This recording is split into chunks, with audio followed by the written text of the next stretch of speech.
जय श्री राम। नमस्कार साथियों, आप सभी का लेवल अप स्टडी चैनल पर स्वागत है तथा आज हमारा तीसरी क्लास है साइंस के बारे में। हम आज सब्जेक्ट फिजिक्स न पढ़ाकर इससे रिलेटेड कुछ आप सभी को पता ही होगा कि देश भर में कोरोना की महामारी चल रही है।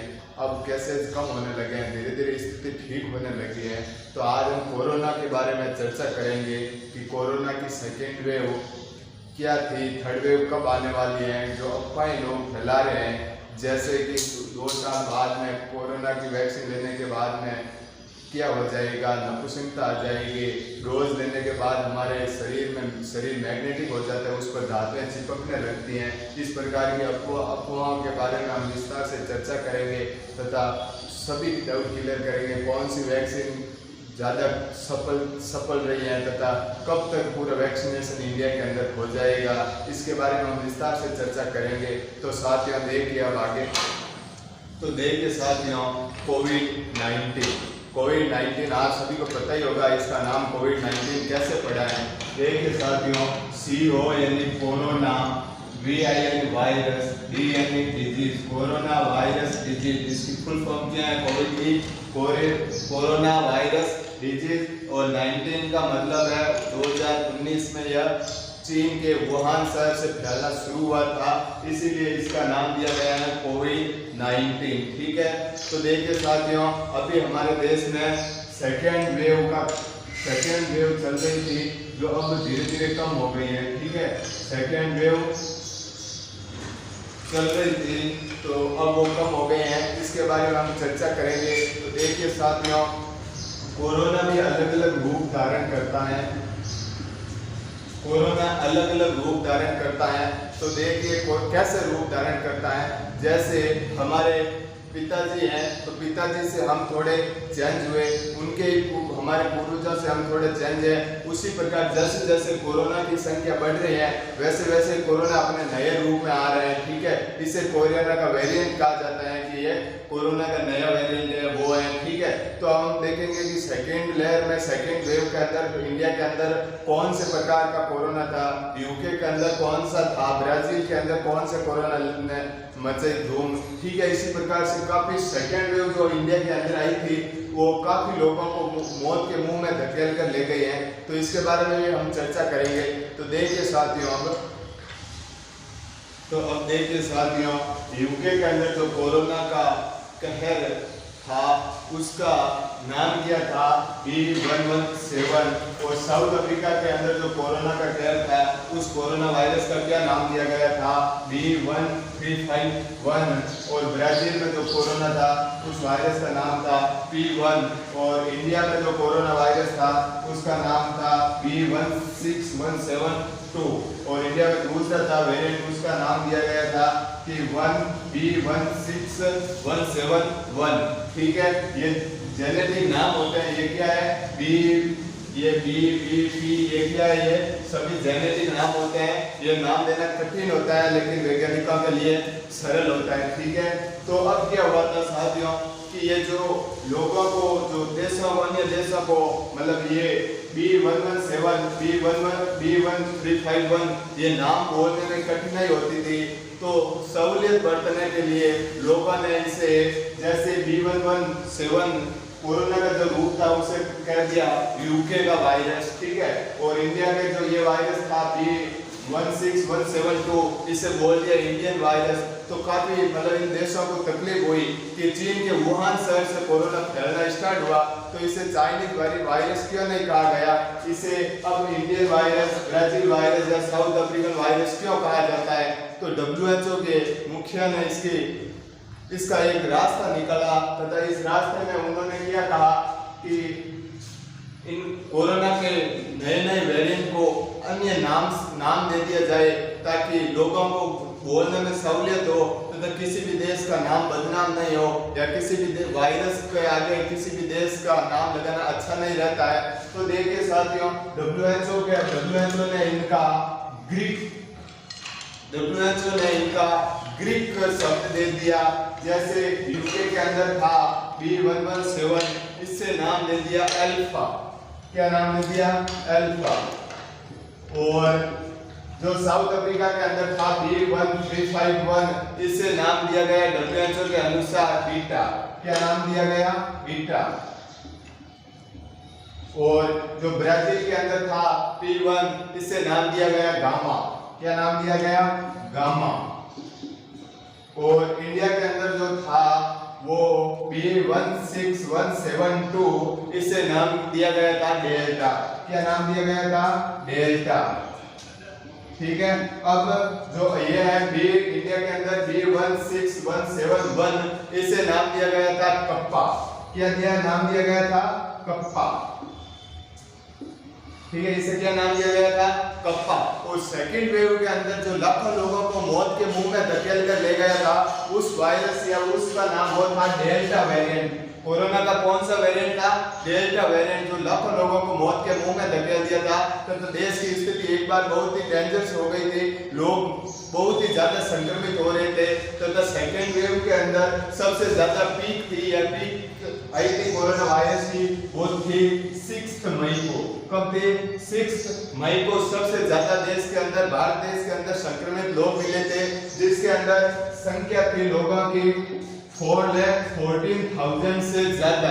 4,14,000 से ज्यादा लोग संक्रमित मिले थे भारत देश के अंदर 6 मई को। ठीक है, ये सबसे ज्यादा खतरनाक वायरस था। डेल्टा वायरस के बारे में हमारे वैज्ञानिकों ने गवर्नमेंट को अक्टूबर-नवंबर में ही बता दिया था। अक्टूबर-नवंबर 2020 को ही बता दिया गया था कि भारत के अंदर डेल्टा वेरिएंट, कोरोना का एक नया वेरिएंट है जिसे डेल्टा वेरिएंट कहते हैं, वो पाया गया है। लेकिन कुछ लोगों ने इसके बारे में ध्यान नहीं दिया तथा ऐसे सोचा कि कोरोना खत्म हो गया, लेकिन ये डेल्टा वेरिएंट था, उसने वापस दूसरी लहर के रूप में आया तो लाखों लोगों को मौत के मुंह में धकेल दिया। ठीक है, और अब हम देखते हैं कि ये वेरिएंट था डेल्टा सेकेंड वेव के अंदर। और अब जो मतलब कुछ दही का आंकड़ा छू चुका है, वो कोरोना का नया वेरिएंट है डेल्टा प्लस। कौन सा वेरिएंट है? Delta plus. जो नया वेरिएंट है कोरोना का, उसके भी मरीज आने लगे हैं। वैज्ञानिकों ने गवर्नमेंट को उसके बारे में भी अवगत करा दिया गया है। ठीक है, तो अब देखिए आगे सेकेंड वेव आई थी। उस सेकेंड वेव ने हमें काफी कुछ सिखा दिया है। तो आने वाले थर्ड वेव के अंदर हमें इतनी परेशानी नहीं होगी। ठीक है, वेंटिलेटर की बढ़ा दी है, ऑक्सीजन प्लांट लगे हैं, ऐसी समस्या नहीं होगी थर्ड वेव के अंदर। सेकेंड वेव ने हमें काफी कुछ सिखा दिया है। हम यही चाहते हैं कि ऐसी दोबारा समस्या नहीं आए, लोग मौत के मुंह में नहीं धकेले जाए। ठीक है, सावधानी बरतें। तो अब देखिए साथियों, आगे डेल्टा के बारे में और चर्चा करते हैं कि डेल्टा वेरिएंट था और अब डेल्टा प्लस आएगा। सेकेंड वेव के अंदर कौन सा था? डेल्टा। और अब जो आ रहा है वो क्या है? Delta plus.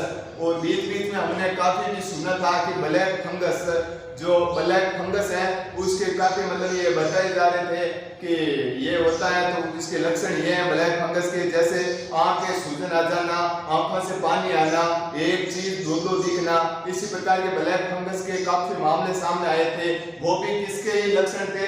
सिर्फ डेल्टा वेरिएंट था वो कोरोना का। ठीक है, उसी के कारण ब्लैक फंगस भी आया था और काफी लोग भी जिनकी नजरें भी चली गई। ठीक है, तो ये सब किसका काम था? डेल्टा वेरिएंट का, कोरोना का। ठीक है, तो अब देखिए आगे। और देश के अंदर थर्ड वेव भी आने वाली है। ऐसा हम नहीं कह सकते हैं कि थर्ड वेव नहीं आएगी, क्योंकि काफी देशों के अंदर थर्ड वेव आ चुकी है। ठीक है, इसलिए हम ऐसे पूर्ण तरीके से सहमत नहीं हो सकते कि थर्ड वेव भारत के अंदर नहीं आएगी। अगर हम इतिहास की बात करें कि इतिहास दोहराया जाएगा, तो एक 100 साल पहले ये बीमारी आई थी। 100 साल पहले ये बीमारी आई थी, स्पेनिश फ्लू। कौन सी आई थी? Spanish flu. ये बीमारी आई थी स्पेनिश फ्लू। ठीक है, स्पेनिश फ्लू एक बीमारी आई थी जिसके अंदर भी 3 वेव आई थी, मतलब 3 लहरें आई थी। ठीक है, 3 वेव आई थी। और स्पेनिश फ्लू के अंदर भी सेकेंड वेव थी, वो सबसे खतरनाक थी। जिस प्रकार कोरोना की सेकेंड वेव भारत में खतरनाक थी, उसी प्रकार स्पेनिश फ्लू की भी सेकेंड वेव खतरनाक थी तथा 3 वेव आई थी। ठीक है, अब हम इतिहास दोहराने की बात करें तो हम सोचते हैं थर्ड वेव इतनी खतरनाक नहीं होगी, लेकिन क्या पता सावधानी नहीं बरतें तो थर्ड वेव भी हो सकती है, ज्यादा खतरनाक भी हो सकती है सेकेंड वेव से। ठीक है, अब देखिए साथियों, आगे हम चर्चा करेंगे कि कौन सी वैक्सीन है जो ज्यादा असरदार है, तो कौन सी वैक्सीन है जिसके ज्यादा डोज भारत के अंदर लगे हैं और कौन सी वैक्सीन है जो भारत के अंदर उपलब्ध है। तो देखिए साथियों, सबसे कम डोज लगे हैं वो वैक्सीन है कोवैक्सीन। कौन सी वैक्सीन है? कोवैक्सीन। इसके बहुत ही कम डोज लगे हैं। ठीक है, इसके भी 2 डोज लगाने पड़ते हैं कोवैक्सीन के, और इसके 2 डोज के बीच गैप होता है वो रखा गया है 28 दिन का। कितने दिन का रखा गया है? 28 दिन का गैप रखा गया है। और कोविशील्ड की बात करें तो भारत के अंदर सबसे ज्यादा टीकाकरण कोविशील्ड का हुआ है, जिसमें कोविशील्ड 2 डोज के बीच में गैप है वो 80 से 90 दिन का है। ठीक है, शुरुआत में जब टीकाकरण स्टार्ट हुआ था तब गैप था, पहले तो कहा था कि मतलब 21 दिन, फिर 42 दिन कर दिए, ठीक है, फिर इसी प्रकार से अब कर दिए 84 दिन। इसी प्रकार से इसके गैप बढ़ा दिए हैं। कुछ लोग इसके ऊपर भी बोल रहे हैं, लेकिन ये ऐसा है कि 21, 42 और 84 दिन इसलिए किया है क्योंकि कुछ देश WHO ने कहा था कि 12 से 16 सप्ताह के गैप होना चाहिए, और काफी देशों ने इनके बारे में चर्चा की, तो भारत ने इन सभी का एवरेज निकाला और इसका गैप किया 80 से 90 दिन का। ठीक है, 80 से 90 दिन का 2 डोज के बीच में गैप किया था, तथा जो 2 डोज लगते हैं उनमें कुछ भी चेंजेस नहीं है, दोनों ही सेम ही डोज होता है, लेकिन 2 बार लगाया जाता है। ठीक है, कोवैक्सीन भी 2 डोज लगाया जाता है, जिसके बीच में गैप अंतराल कितना होता है? 28 दिन का दोनों डोज के बीच में अंतराल होता है। कोविशील्ड में 80 से 90 दिन का गैप होता है, 80 to 90 डेज गैप होता है। ठीक है, और अब ये स्पुतनिक है जो रशिया में निर्मित हुई है। ठीक है, ये दोनों कौन सी है? स्वदेशी वैक्सीन है, भारत में बनी हुई, तथा ये स्पुतनिक वैक्सीन है जो रशिया की बनी हुई है। ठीक है, और गवर्नमेंट के अनुसार कि जुलाई के अंदर कोरोना के वैक्सीन है, इसकी किल्लत बिल्कुल भी नहीं होगी, उत्पादन बढ़ाया जाएगा, जुलाई तक बढ़ा दिया जाएगा, तथा अक्टूबर या नवंबर तक गवर्नमेंट का टारगेट है, अक्टूबर या नवंबर तक टीकाकरण लगभग कर दिया जाएगा, अक्टूबर या नवंबर तक, जिससे थर्ड वेव से बचा जा सके, थर्ड वेव नहीं आ सके, तथा हमारे देशवासी इतने मौत के मुंह में नहीं धकेले जाए। इसलिए जुलाई से नवंबर के बीच में लगभग सभी का टीकाकरण कर दिया जाएगा। ठीक है, और अब देखिए आगे ये जो है गैप इतना क्यों बढ़ाया है, तो देखिए साथियों 21 से 42 की 42 से अब 84 कर दिए। क्योंकि ये इम्यूनिटी बढ़ाने का काम करते हैं, डोज होते हैं जो कोरोना वायरस से लड़ने के लिए हमारे शरीर में जो इम्यूनिटी है उसे बढ़ाने का कार्य करती हैं। तो देखिए अभी हम चर्चा करेंगे कि इम्यूनिटी क्या काम करती है। हम देखेंगे कि लोग जो तुलना कर रहे हैं कि ये वैक्सीन है जो मतलब असरदार भी नहीं है, ये असरदार भी नहीं है। डॉक्टर्स जिन्होंने 2 डोज ले ली है वो भी मौत के मुंह में धकेले जा रहे हैं। ठीक है, इसी प्रकार से अफवाहें फैलाई जा रहे हैं, उन अफवाहों के बारे में भी हम चर्चा करते हैं।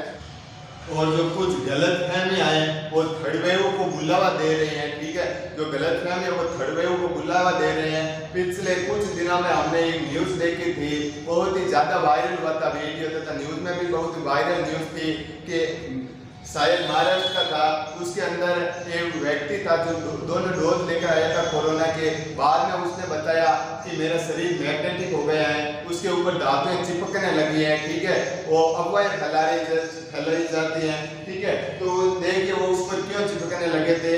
देखिए साथ में उसके जहाँ पर कपड़ा नहीं था शरीर पर वहीं पर चिपक रहे थे, मतलब धातुएं जहाँ पर कपड़े नहीं थे शरीर पर, ठीक है, वहां पर उसके मतलब धातु के टुकड़े या धातुएं के मतलब औजार पे वो चिपक रहे थे। ठीक है, क्यों चिपक रहे थे? देखिए साथियों, हमारे जब शरीर के अंदर रक्त का प्रवाह होता है, हमारे शरीर के अंदर रक्त का प्रवाह होता है तो इलेक्ट्रॉन गति करते हैं, इलेक्ट्रॉन गति करते हैं तो इलेक्ट्रिसिटी का निर्माण होता है, शरीर के अंदर इलेक्ट्रिसिटी का निर्माण होता है और 2 वोल्ट का होता है। ठीक है, इलेक्ट्रिसिटी 2 वोल्ट की होती है। ठीक है, और 12 वोल्ट की होती तो झटका मार देती है। और 440 का तो आपको पता ही होता है क्या होता है, 2 वोल्ट का हमारे शरीर के अंदर जो रक्त के साथ इलेक्ट्रॉन गति करते हैं उसके कारण 2 वोल्ट की इलेक्ट्रिसिटी उत्पन्न होती है। ठीक है, उसके कारण ही मतलब मैग्नेटिक हुआ था, नॉर्मल असर हुआ था। लेकिन ये वैक्सीन को इसकी वजह ठहराना ये गलत बात है, ये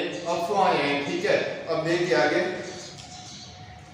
तथा एक और अफवाह फैलाई जा रही है कि कोरोना वैक्सीन लेने के 2 साल बाद, कोरोना वैक्सीन लेने के 2 साल बाद लोग मर जाएंगे, वैसे हो जाएगा। ये अफवाहें फैलाई जा रही हैं। बोल रहे हैं कि नोबेल पुरस्कार विजेता वैज्ञानिक ये उसने बताया है, लेकिन ये सब अफवाहें हैं। वैज्ञानिक कुछ बोलते हो रहे हैं, कुछ लोग होते हैं जो आगे से कट कर देते हैं, पीछे से कट कर देते हैं और जो बीच से है बात लेकर उठाकर लेके आ जाते हैं तथा वैज्ञानिकों को बदनाम करते हैं। ऐसा कुछ नहीं है कि 2 साल बाद में वैक्सीन का डोज लेने के बाद में मृत्यु हो जाती है, वैसा हो जाता है, ऐसा कुछ नहीं है। ठीक है, अब और तीसरी अफवाह ये उड़ी जा रही है कि अगर ये कोरोना वैक्सीन असरदार है, कोरोना वैक्सीन असरदार है तो हमारे महान मतलब जाने माने डॉक्टर थे के अग्रवाल।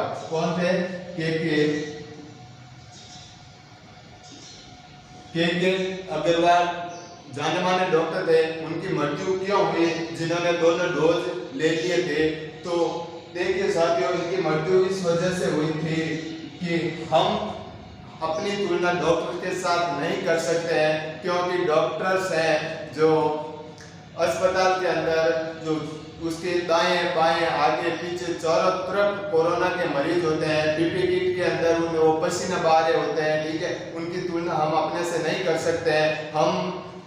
हम जैसे मोहल्ले के अंदर रहते हैं और सामने वाली गली के अंदर कोई भी कोरोना पॉजिटिव आ जाता है तो हम उस गली में जाना छोड़ देते हैं, लेकिन डॉक्टर्स होते हैं जो कितने कोरोना मरीज के बीच में रहकर उनका इलाज करते हैं और हमारी तुलना उनसे करते हैं तो ये मूर्खता है तथा उनका अपमान होता है।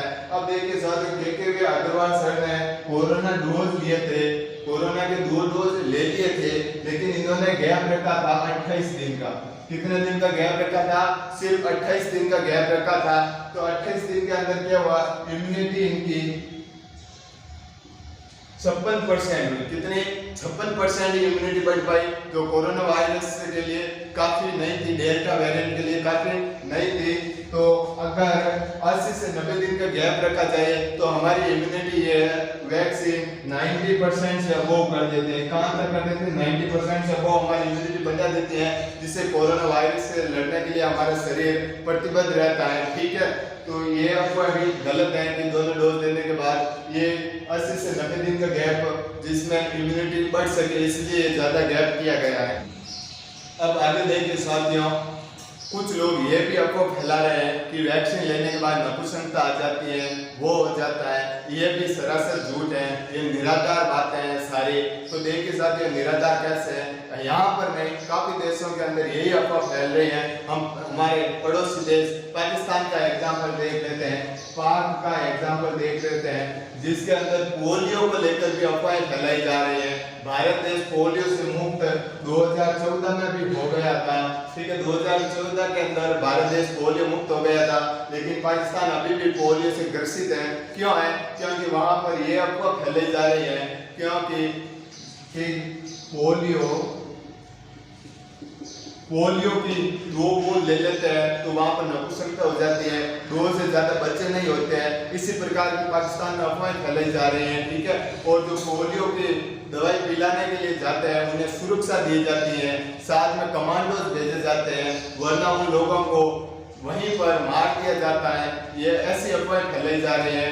ठीक है, इन अफवाहों से बच के रहिए। ओसामा बिन लादेन को पकड़ने के लिए अमेरिका ने एक चाल चली थी कि अगर उसके ओसामा बिन लादेन के डीएनए का पता चल जाए तो हम पता कर सकें कि वो एबटाबाद में ही छुपा हुआ है। ठीक है, कहाँ पर? एबटाबाद में ही छुपा हुआ है। तो इस इसी प्रकार अमेरिका ने एक चाल चली तथा हिपेटाइटिस